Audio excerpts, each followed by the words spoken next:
एखादा आमदार किंवा नेता लोकांसाठी काय काय करू शकतो? म्हणजे नागरिकांसाठी किंवा जनतेसाठी एखादं सामाजिक कार्य करेल, स्वखर्चातून एखादी गोष्ट करेल आणि योजना राबवेल.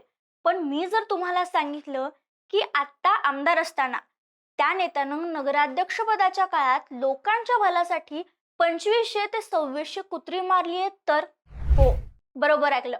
नुकतंच कर्नाटकातील जेडीएसचे विधान परिषदेचे आमदार एस.एल. भोवजेगोंडा यांनी चिक्कमंगळूरमधील कुत्र्यांच्या समस्येबद्दल जेव्हा सभागृहात बोलणी सुरू होती, तेव्हाच बोलताना एक भयंकर गौप्यस्फोट केला, जो सध्या चर्चेत आहे.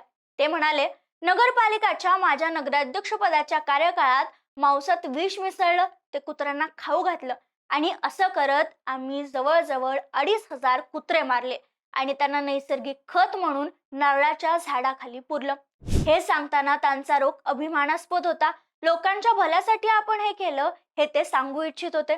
इतकंच नाही तर कुत्र्यांबद्दल सहानुभूती जे व्यक्त करतात त्यांच्या घरात 10 कुत्री सोडा, मग आपण पाहू ते काय करतात, असंही विधान त्यांनी केलं.